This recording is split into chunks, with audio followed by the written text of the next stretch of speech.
Falando do ex-presidente Jair Bolsonaro, agora a respeito de um outro desdobramento. A gente tem a companhia ao longo desta semana da Isabel Mega, que está por aqui, neste plantão natalino, né, Isabel? Você está bem? Como é que está começando a semana por aí? Sono, Renan. Bom dia.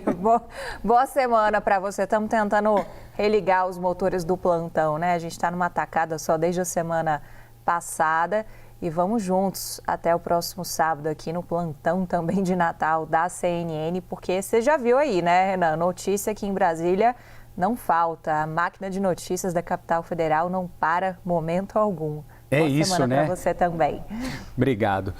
A semana a gente falou, não, semana de Natal, vamos falar de presentes, amigo secreto, né? Enfim, o que vai ter? Tem uva passa ou não na comida, mas Brasília tá bombando, né? Notícia não para e é claro que a gente vai estar muito atento a tudo que está acontecendo no Brasil e no mundo. Isabel, vamos lá. A equipe médica que acompanha o ex-presidente está de sobreaviso, a Thaís explicou para a gente, né, um pouquinho a respeito disso, deu um panorama desse momento atual, da cirurgia.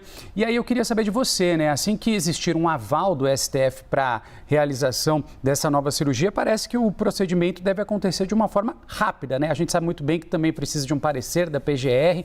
O que a gente pode esperar, né? Obviamente está tudo ainda no campo do achismo, mas sabemos muito bem que essa cirurgia, apesar de não ser de urgência, ela deve acontecer muito em breve. Pois é, hoje, 22 de dezembro, a gente tem ainda alguns dias nessa reta final de 2025, mas a expectativa da equipe médica é conseguir realizar esse procedimento ainda dentro desse ano, Renan. Inclusive, os médicos estão numa espécie de sobreaviso, porque a partir do momento em que houver a autorização do ministro Alexandre de Moraes, eles já devem vir aqui para Brasília para realizar esse procedimento. São médicos que ficam em São Paulo, estão por lá, mas acompanhando, claro, os desdobramentos jurídicos. Tem todo um alinhamento também entre que indica a equipe médica do ex-presidente Jair Bolsonaro com o time jurídico e o que vai ser repassado, portanto, em termos de cronograma ao Supremo Tribunal Federal, né? A partir daí deve ter um regramento, digamos assim, de como que vai ser essa custódia do ex-presidente Jair Bolsonaro no hospital, quem vai poder acompanhá-lo, qual vai ser o período previsto de internação e por aí vai, né? Mas a bola está com a defesa, é a defesa que tem que indicar, portanto, data e como que prevê, né, que vai ser esse período de internação do ex-presidente Jair Bolsonaro. Ontem, conversando com o Cláudio Birolini, um médico cirurgião que é o responsável pelos últimos procedimentos no ex-presidente da República, o que ele me disse foi: uma vez autorizado, daremos sequência aos procedimentos de internação, o preparo pré-operatório, exames complementares e os procedimentos todos propostos. Então, já prevê, inclusive, um período de internação do ex-presidente Jair Bolsonaro.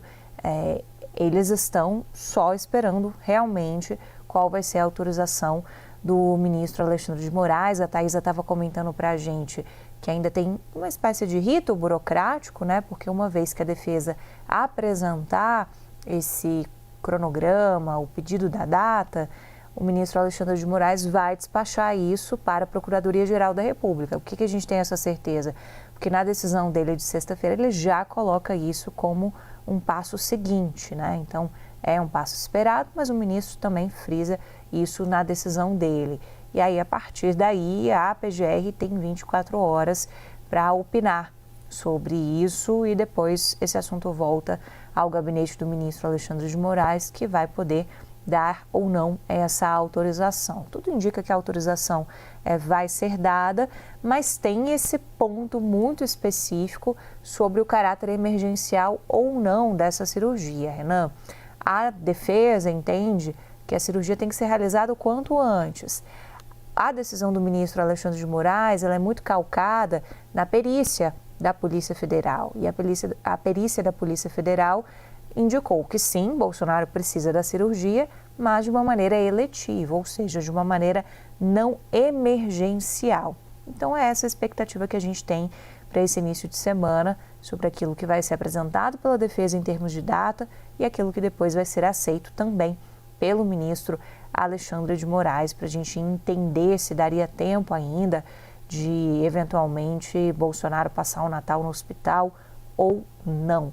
O Natal é uma data ali simbólica também, né? Tem um peso familiar, um peso emocional. A gente sabe que, do ponto de vista político, tem todo um discurso dos aliados do ex-presidente Jair Bolsonaro de tentarem endossar o que a defesa vem defendendo, que é a prisão domiciliar do ex-presidente, justamente por questões de saúde. Nesse mesmo combo do pedido da cirurgia, veio um pedido de domiciliar que foi negado pelo ministro Alexandre de Moraes. Ele foi elencando vários pontos, os crimes gravíssimos, as tentativas que ele considera de fuga, os indicativos sobre a utilização do ferro de solda para burlar a tornozeleira, entre outros pontos. Então, isso tudo foi usado também para relembrar um pouco do que foi esse processo até aqui e do que é usado como justificativa pelo ministro Alexandre de Moraes para negar, neste momento, mais um pedido de prisão